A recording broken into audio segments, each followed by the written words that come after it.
Academy. तो friends आज हम करने वाले हैं अपना क्लास +1 अकाउंट्स का चैप्टर नंबर 25। ठीक है, आज का हमारा जो चैप्टर का नेम है वो है introduction to accounting information system. ठीक है, आज के हमारे चैप्टर का नेम ये रहेगा और इस चैप्टर के अंदर हम करने वाले हैं बहुत सारे इंपॉर्टेंट टॉपिक्स। ठीक है, इस चैप्टर में बेसिकली जो मेन टॉपिक है वो है हमारा AIS का, ठीक है, और एक रहेगा हमारा MIS का। बाकी भी हमारे इंपॉर्टेंट ही है बट ये थोड़े से मेन है। ठीक है, आज हम इस पूरे चैप्टर को इस वीडियो के थ्रू हम कंप्लीट कर देंगे। ठीक है, तो आप वीडियो को प्लीज लास्ट तक जरूर देखिएगा अगर आपको ये चैप्टर समझना हो तो। ठीक है, आज हम अपना 25 चैप्टर करने वाले हैं और इससे पहले हम अपने सारे चैप्टर जो है क्लास +1 अकाउंट्स के हम वो सभी कंप्लीट कर चुके हैं। अगर आपको उनका लिंक चाहिए तो आपको लिंक जो है डिस्क्रिप्शन बॉक्स में मिल जाएगा। सभी चैप्टर्स की वहाँ पे प्लेलिस्ट के लिंक जो है वो गिवन है, तो आप अगर वहां से कोई भी टॉपिक समझना चाहते हैं तो आप वहां से इजीली जो है समझ सकते हैं। ठीक है, अगर आपको किसी भी चैप्टर में कोई भी प्रॉब्लम है वहां पे एक एक चीज की मैंने वीडियो जो है अपलोड कर रखी है, आपको प्लेलिस्ट में सब मिल जाएगा। ठीक है, अगर आप चैनल पे न्यू है तो चैनल को आप प्लीज सब्सक्राइब कर दीजिए, वीडियो को लाइक कर दीजिए, बेल आइकन को प्रेस जरूर कर दीजिएगा ताकि आपको आगे आने वाली वीडियोस का नोटिफिकेशन मिलता रहे, और अपने फ्रेंड सर्कल में भी वीडियो को जरूर शेयर कीजिएगा। तो चलिए अब स्टार्ट करते हैं। हमारा आज का जो सबसे मेन यहाँ से है, देखो क्या है इसमें, computer and accounting inter relationship. Computer और अकाउंटिंग में क्या रिलेशनशिप है, हमें सबसे पहले इसको डिस्कस करना है। आपको पता है कि कंप्यूटर एक इलेक्ट्रॉनिक डिवाइस है और वो बहुत सारे फंक्शन जो है वो प्रिपेयर कर सकता है, मतलब बहुत सारे फंक्शन जो है वो परफॉर्म कर सकता है। ठीक है, आपको पता है कैलकुलेशन कर सकता है, ठीक है, किसी भी चीज को स्टोर करके रख सकता है अपने अंदर, ठीक है, और भी बहुत सारे कंपेयर करना वो कर सकता है, और भी बहुत सारे वो जो है फंक्शन जो है कर सकता है। इसी तरीके से वो अकाउंट से रिलेटेड भी बहुत सारे फंक्शन जो है वो कर सकता है। ये नहीं है कि जो हमारा कंप्यूटर है वो ओनली पेरोल बनाने तक ही लिमिटेड है, ठीक है, बट वो अकाउंट से रिलेटेड, जैसे हम अकाउंटिंग में बहुत सारे काम करते हैं ना, रिकॉर्डिंग करने का, क्लासिफिकेशन करने का, समराइज करने का, रिजल्ट को इंटरप्रेट करने का, तो ये सारे काम वो भी कर सकता है हमारा कंप्यूटर भी। ठीक है, क्योंकि आजकल वो हमारा कंप्यूटर जो है बहुत ही एडवांस है। ठीक है, recording, posting, classification, summarization and also interpretation by the analysis of result. ठीक है, तो ये सारे काम भी वो कर सकता है पेरोल बनाने के साथ साथ। अब आपको अगर पेरोल का नहीं पता, पेरोल का क्या मतलब होता है, हम अपने वर्कर्स के लिए कि उनको कितनी सैलरी देनी है, उनको कितना बोनस देना है, उसके लिए हम क्या प्रिपेयर करते हैं, हम करते हैं प्रिपेयर पेरोल को। ठीक है, तो अब ये क्या क्या काम करता है, रिकॉर्डिंग का भी कर लेता है कि कोई भी चीज अगर रिकॉर्ड करनी हो तो उसको रिकॉर्ड कर लेता है ये, पोस्टिंग करनी हो लेजर वगैरह में या किसी और अकाउंट पे उसको पोस्ट कर सकता है ये। ठीक है, क्लासिफिकेशन कर सकता है, जो सेम नेचर की आइटम्स हैं या ट्रांजेक्शंस हैं उनको एक अलग जगह रख सकता है। नेक्स्ट समराइज कर सकता है, समरी बना सकता है ताकि हमें समझ में आ जाए। ठीक है, और इंटरप्रेट कर सकता है कि रिजल्ट को एनालाइज कर सकता है ये। ठीक है, कि क्या हमारा जो हमने काम किया उसका क्या रिजल्ट निकला, सही है कि नहीं, तो ये सब जो काम है हमारा कंप्यूटर जो है वो कर सकता है अकाउंटिंग के अंदर। ठीक है, तो ये तो है हमारा computer and accounting inter relationship. अब नेक्स्ट आता है हमारे पास application of computers in accounting की। अकाउंटिंग के अंदर और क्या क्या काम करता है ये, recording of all business transactions. Business की जितने भी ट्रांजेक्शंस है ना, ये सभी को प्रॉपर जो और एक्यूरेट तरीके से इसको रिकॉर्ड कर लेता है और ये हमारे मैनेजमेंट के लिए काफी हेल्पफुल रहता है। ठीक है, तो सारी इंफॉर्मेशन मैनेजमेंट को वहां मिल जाएगी, तो उनको अगर डिसीजन लेना हो तो वो इजिली ले सकते हैं। नेक्स्ट है हमारे पास preparation of various ledger accounts. अलग अलग टाइप्स के लेजर जो है बना सकते हैं, जैसे कैश का लेजर हो गया, बैंक का लेजर हो गया, ठीक है, और किसी भी चीज का लेजर जो है वो ये सारे बना सकता है। किसी भी पर्सन का लेजर बना सकता है, नॉमिनल अकाउंट से रिलेटेड, ठीक है, पर्सनल से रिलेटेड और भी रियल अकाउंट से रिलेटेड, यानी सब लेजर जो है ये प्रिपेयर जो है कर सकता है। ठीक है, अब नेक्स्ट देखिए ये है processing the payroll information. Payroll information का क्या मतलब है कि जो हमारे वर्कर्स होते हैं कि उनको कितने वेजेस देनी है, कितने सैलरीज देनी है। ठीक है, तो ये सारी ये देख सकता है कि अकाउंटिंग पीरियड के दौरान उनको कितना कुछ देना है। ठीक है, तो ये पेरोल बनाने का भी काम करता है।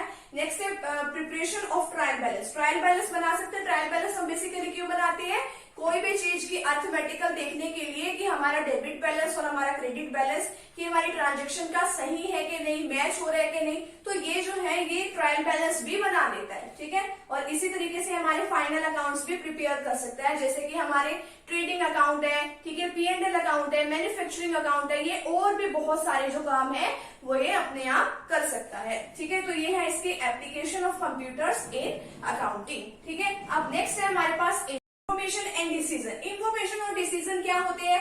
अब आपको पता है कि आपके जो मैनेजमेंट है, ठीक है, उसको डिसीजन लेने होते हैं। अब वो डिसीजन लेती क्यों है? हमारे ऑर्गेनाइजेशन के लिए तो वो डिसीजन लेती है, ठीक है। आपको पता है कि आपकी कोई भी ऑर्गेनाइजेशन है या आपको कोई भी बिजनेस है, उसके कुछ ना कुछ गोल्स होते हैं, यानी कि उसके कुछ ना कुछ ऑब्जेक्टिव्स होते हैं। किसी का कुछ ऑब्जेक्टिव हो सकता है, किसी का कुछ ऑब्जेक्टिव हो सकता है। मान लो हमारी जो बिजनेस है उसका ऑब्जेक्टिव है कि हमें जो हमारे प्रॉफिट्स है उसको हाई ट्रेंड पे लेके जाना है, यानी कि हमारे प्रॉफिट्स को हमें बढ़ाना है, इंक्रीज करना है। तो उसके लिए हम क्या क्या एक्टिविटीज करेंगे, तो उसके लिए हमें प्लानिंग बनानी पड़ती है। तो ये सारे काम करने के लिए हमें डिसीजन लेने पड़ते हैं कि हमें क्या काम किस तरीके से करना है। तो ये हमारी मैनेजमेंट जो है इसका क्या लेती है? डिसीजन लेती है, ठीक है। अब डिसीजन किसके बेस पे लेगी? तो उनके पास इंफॉर्मेशन भी तो होनी चाहिए जिसके बेसिस पे वो डिसीजन लेगी, ठीक है। तो जब उनके पास इंफॉर्मेशन होगी और अच्छे वाली इंफॉर्मेशन होगी तो वो क्या कर सकते हैं? फर्दर आगे कोई ना कोई डिसीजन ले सकते हैं कि जो कि हमारे फर्म्स के या फिर हमारे बिजनेस के ऑब्जेक्टिव को जो वो पूरा कर सकती है, ठीक है। अब वो इंफॉर्मेशन जो है, अब आजकल के बिजनेस में तो ना इंफॉर्मेशन सिस्टम्स के लिए ही, जैसे कि जो हमारा चैप्टर है अकाउंटिंग इंफॉर्मेशन सिस्टम के में ही बहुत ज्यादा इन्वेस्ट किया जाता है। इंफॉर्मेशन सिस्टम काफी टाइप्स के होते हैं हमारे पास। देखिए आपकी बुक में एक डायग्राम के थ्रू, जो ट्रायंगल की शेप में एक डायग्राम दिया हुआ है, तो उसके थ्रू दिखाया हुआ है क्या क्या है। एग्जीक्यूटिव सपोर्टिव सिस्टम, मैंने यहाँ पे डायग्राम नहीं बनाया, आप अपनी बुक में देख लेना, वैसे मैंने यहाँ पे उसकी सबकी एक्सप्लेनेशन जो है नोट डाउन कर रखी है। फर्स्ट है हमारे पास एग्जीक्यूटिव सपोर्ट सिस्टम, ठीक है। एग्जीक्यूटिव सपोर्ट सिस्टम को हम ESS भी बोलते हैं। क्या बोलते हैं? ESS। अब ये जो है ESS जो सिस्टम है ये भी डिसीजन लेने में हेल्प करता है, ठीक है। क्या हेल्प करता है? डिसीजन लेने में। अब किसके थ्रू करता है डिसीजन लेने में हेल्प? देखो, they help in making decisions at the time of strategic level. कौन से लेवल पे? देखो कौन सा लेवल है? स्ट्रेटेजिक लेवल पे हमारे डिसीजन लेने में हेल्प करता है। किसके थ्रू डिसीजन लेता है? अब कहां से इंफॉर्मेशन? थ्रू एडवांस ग्राफ्स की हेल्प से और कम्युनिकेशंस की हेल्प से ये जो है डिसीजन जो है ले सकता है। नेक्स्ट है हमारे पास management information system. Management information system को हम MIS भी कहते हैं। इसके अंदर ना डेली जो रूटीन की जो इंफॉर्मेशन है उसके अकॉर्डिंग जो है मतलब डिसीजन लिए जाते हैं, और जो डिसीजन लिए जाते हैं वो मैनेजमेंट लेवल पे लिए जाते हैं। जो एग्जीक्यूटिव सपोर्ट सिस्टम था उसमें स्ट्रेटेजिक लेवल पे, इसमें मैनेजमेंट लेवल पे डिसीजन लिए जाते हैं। ये भी एक इंफॉर्मेशन सिस्टम है at the management level of an organisation that serve the functions of planning. अब ये क्या क्या काम करता है? प्लानिंग का, ठीक है, कहीं पे कंट्रोल करना है उस चीज का काम करता है, और डिसीजन मेकिंग का, ठीक है। और जो किस काम के लिए डिसीजन लेता है? जो हमें डेली बेसिस पे रूटीन पे काम करना होता है ना, तो उसके लिए मैनेजमेंट इंफॉर्मेशन सिस्टम है, ठीक है। अब नेक्स्ट है हमारे पास डिसीजन सपोर्ट सिस्टम, इसको हम DSS भी बोलते हैं। ये भी मैनेजमेंट लेवल का एक इंफॉर्मेशन सिस्टम होता है, और ये क्या काम करता है? ये डाटा को कंबाइन कर देता है। किसके साथ डाटा को कंबाइन करता है? एनालिटिकल रिपोर्ट्स के साथ, ठीक है, ताकि हम उसके बेसिस पे क्या ले सके? डिसीजंस ले सके, ठीक है। ये हमारे 4 टाइप्स के हैं, ठीक है। फर्स्ट तो है हमारा ESS, सेकंड है हमारा MIS, थर्ड है हमारा DSS और फोर्थ है हमारा TPS। TPS क्या होता है? ये भी एक तरह का इंफॉर्मेशन प्रोसेसिंग सिस्टम है, और ये क्या काम करता है? जितने भी हमारी डेली रूटीन की जितनी भी ट्रांजेक्शंस होती हैं उन सभी को ये रिकॉर्ड कर लेता है, ठीक है। अब देखो इसकी प्रोसेस क्या है। फर्स्ट है हमारे पास डाटा कलेक्शन। इसके अंदर जितना भी डाटा होता है ना, जो भी हमें चाहिए, एक या एक से ज्यादा ट्रांजेक्शन्स को पूरा करने के लिए जितना भी हमें डाटा चाहिए, तो उन सभी को क्या कर लेता है? गैदर का मतलब होता है कि डाटा को कलेक्ट कर लेता है, ठीक है। मैनुअली भी, हाथ से भी डाटा को कलेक्ट किया जा सकता है, या पॉइंट ऑफ उसके थ्रू भी, कोई मशीन्स के थ्रू भी, कंप्यूटर के थ्रू भी, ठीक है, और प्रिंटर के थ्रू भी, किसी के भी थ्रू जो है डाटा को कलेक्ट करना होता है, ठीक है। नेक्स्ट है हमारे पास डाटा एडिटिंग। डाटा एडिटिंग में देखा जाता है कि जो हमने डाटा जो लिया है कि वो हमारा वैलिड भी है या नहीं, वैलिड है, कंप्लीट है भी कि नहीं, तो ये देखने के लिए डाटा को एडिट किया जाता है। नेक्स्ट है डाटा वैलिडेशन। इसमें डाटा की वैलिडिटी चेक की जाती है, करेक्ट है या नहीं, ठीक है, कंप्लीट है या नहीं, और अगर उसमें कोई गलती पाई जाती है तो उसको भी करेक्ट कर दिया जाता है। नेक्स्ट है डाटा मैनिपुलेशन। मैनिपुलेशन में क्या की जाती है? जितना भी हमारे पास डाटा होता है उसको कैलकुलेट किया जाता है, ठीक है। नेक्स्ट है डाटा स्टोरेज, इसमें एक या एक से ज्यादा जगह पर जो भी सेफ है, ठीक है, जो भी डाटाबेस बने हुए हैं उसके अंदर डाटा को स्टोर कर दिया जाता है। नेक्स्ट है आउटपुट जनरेशन। आउटपुट जनरेशन में क्या होता है कि हमें आउटपुट वगैरह जो प्रोसेस करने के बाद हमें आउटपुट देने का, रिजल्ट प्रिपेयर करने का, ये सारा काम जो है ये करता है, ठीक है। नेक्स्ट है हमारे पास एप्लीकेशन ऑफ टीपीएस, कि टीपीएस कैसे काम करता है। अब देखो ऑर्डर प्रोसेसिंग का, अब देखो हमें ऑर्डर जो है, जो हमें क्लाइंट वगैरह से ऑर्डर मिलते हैं या कस्टमर से ऑर्डर मिलते हैं, वो तो हम किसके थ्रू कलेक्ट कर लेते हैं, ईमेल के थ्रू और टेलीफोन्स के थ्रू, ठीक है। और फिर उसका क्या करते हैं, इनवॉइस बना देते हैं, अकाउंट रिसीवेबल, इन्वेंट्री कंट्रोल करने का, ये सब काम इसके थ्रू हो जाता है ऑर्डर प्रोसेसिंग में। नेक्स्ट है पेरोल अकाउंटिंग। अब पेरोल अकाउंटिंग में भी जो हमारी कंप्यूटराइज जो है सारा काम होने लग गया है। नेक्स्ट है हमारे पास ऑटोमेटिक टेलर मशीन, इसको हम क्या बोलते हैं, एटीएम। एटीएम का तो आप सभी को पता ही होगा, जो बैंक में आप लोग लेके जाते हो ना, एटीएम मशीन होती है, ये बैंकिंग ट्रांजेक्शन्स के लिए इसको यूज किया जाता है। इसके अंदर आप 1 और 2 एग्जाम्पल इसका कर सकते हो, जो भी आपको अच्छा लगे, ठीक है। तो ये है हमारा टीपीएस और ये है इसकी एप्लीकेशन, ठीक है। नेक्स्ट आता है हमारे पास introduction to accounting information system. अब अकाउंटिंग इंफॉर्मेशन सिस्टम क्या हमारे पास इंट्रोडक्शन है। अब जो हमारे पास अकाउंटिंग इंफॉर्मेशन सिस्टम है, ये जो मेथड है आज के टाइम में बहुत ही ज्यादा पॉपुलर है, ठीक है। और इसका हर कोई यूज करता है, चाहे कोई प्रॉफिट ऑर्गेनाइजेशन हो, चाहे कोई नॉन प्रॉफिट ऑर्गेनाइजेशन हो, सभी के द्वारा इसका यूज किया जाता है। यानी कि सभी इसका यूज करते हैं, सारी की सारी ऑर्गेनाइजेशंस इसको यूज करते हैं। ये नहीं है कि सिर्फ इसका अकाउंटिंग डिपार्टमेंट इसका यूज करता है, नहीं, इसको सारे डिपार्टमेंट, कोई सेल्स डिपार्टमेंट हो, कोई प्रोडक्शन डिपार्टमेंट हो, सारे के सारे डिपार्टमेंट इसको यूज करते हैं, ठीक है। ये तो है थोड़ा सा इसका इंट्रोडक्शन। अब नेक्स्ट देखिए अकाउंटिंग इंफॉर्मेशन सिस्टम, जो मैंने आपको बताया था एआईएस। अब एआईएस क्या काम करता है, एआईएस देखो जितनी भी हमारे पास इंफॉर्मेशन होती है डाटा से रिलेटेड, ठीक है, हम उसको क्या करते हैं, डाटा को पहले तो इंफॉर्मेशन में कन्वर्ट करते हैं, ठीक है। और जो इंफॉर्मेशन होती है वो फाइनेंशियल नेचर की होती है, और फिर हम क्या करते हैं, जो भी उसके यूजर्स वगैरह होते हैं, इंटरनल यूजर्स हैं या एक्सटर्नल यूजर्स हैं, ठीक है, उन सभी को वो इंफॉर्मेशन हम प्रोवाइड कराते हैं। अब इसमें देखिए क्या डेफिनेशन है, एन एआईएस। एआईएस का क्या मतलब है, accounting information system. An AIS gathers data describing the organisation's activities. अब ये क्या करती है, ऑर्गेनाइजेशंस की जितनी भी एक्टिविटीज हैं उन सभी को डिस्क्राइब किया जाता है, ठीक है। पहले तो डाटा को इकट्ठा करके क्या किया जाता है, जितनी भी ऑर्गेनाइजेशंस की जितनी भी एक्टिविटीज, जितने भी वो फंक्शंस करते हैं, उन सभी को क्या किया जाता है, सभी डाटा को इकट्ठा करके उनको डिस्क्राइब किया जाता है। अब maintains a detailed financial recording of the organisation, ठीक है। अब देखो जितना भी हमारे, मैंने आपको बताया ना, जो भी आपका फाइनेंशियल रिकॉर्डिंग का जो भी डाटा है उन सभी को मेंटेन भी रखता है। फाइनेंशियल रिकॉर्डिंग का मतलब जो भी मॉनेटरी टर्म्स में होता है, मनी की टर्म्स में होता है, उन सभी को रिकॉर्ड करता है ये। अब देखो नेक्स्ट क्या काम करता है, ट्रांसफॉर्म्स द डाटा। अब डाटा तो आपके पास कुछ भी हो सकता है, जब आप डाटा को अपने अकॉर्डिंग यूज में लेके आओगे तो वो आपके लिए क्या बन जाती है, इंफॉर्मेशन बन जाती है, और इंफॉर्मेशन ही आपके लिए जरूरी होती है। And makes the information available to users both internal and external users. अब ये जो आपकी इंफॉर्मेशन बनती है उसको आप इंटरनल यूजर्स भी उस पर यूज कर सकते हैं और एक्सटर्नल यूजर्स भी यूज कर सकते हैं। इंटरनल और एक्सटर्नल दोनों ही यूजर्स के लिए जो हमारी अकाउंटिंग इंफॉर्मेशन सिस्टम है वो बहुत ही जरूरी है, ठीक है। तो इसकी जो मेन डेफिनेशन एआईएस की क्या बनी, इसके अंदर जो एआईएस है वो सारा का सारा जो डाटा है वो इकट्ठा करता है, और इकट्ठा कौन सी टर्म्स में करता है, वो मॉनेटरी टर्म्स में डाटा को कलेक्ट करते हैं, ठीक है। और कलेक्ट करने के बाद वो अपने यूजर्स को और वो इन्फॉर्मेशन जो है वो प्रोवाइड करा देते हैं, ठीक है। अब देखो नेक्स्ट इसकी फीचर्स है एआईएस की। एआईएस हेल्प करता है in handling and manipulating accounting and financial transactions of an organisation. अब जो एआईएस है, अकाउंटिंग इंफॉर्मेशन सिस्टम है, वो क्या काम करता है, किसी भी चीज की हमें कैलकुलेशन करनी हो, ठीक है, किसी भी चीज को फाइनेंशियल तरीके से रिकॉर्ड करना, यानी कि मॉनेटरी टर्म्स में रिकॉर्ड करना हो, तो वो रिकॉर्ड करने में हमारी हेल्प करता है, ठीक है। जो एआईएस जो रिपोर्ट्स होती है वो 2 टाइप्स की होती है, ठीक है। Report for the outsider, outsider कौन, जो बिजनेस के बाहर के होते हैं, ठीक है। ये किस लिए रिपोर्ट तैयार की जाती है, गवर्नमेंट्स की रिक्वायरमेंट्स को पूरा करने के लिए, ठीक है। और एक होती है हमारे पास इंटरनल रिपोर्ट्स, वो होती है हमारी मैनेजमेंट तो हमारे बिजनेस के एक इंटरनली हमारे मेंबर्स होते हैं ना मैनेजमेंट के, तो ठीक है, तो उनको अगर किसी भी तरीके का डिसीजन लेना है तो एक रिपोर्ट उनके लिए तैयार की जाती है, ठीक है। अब देखो जो भी आपका मेंटेन किया जाता है इसके अंदर जो एआईएस के जितने भी मतलब आपकी इंफॉर्मेशन जो मेंटेन की जाती है ना, वो अकॉर्डिंग टू लॉ मेंटेन की जाती है, ठीक है। अब देखो ये जो एआईएस है वो बजट वगैरह बनाने के भी काम आता है आपके, ठीक है। बजट को फोरकास्ट करने में कि क्या बजट रहने वाला है, कितने हमारे पास रिवेन्यू यानी कि इनकम होने वाली है,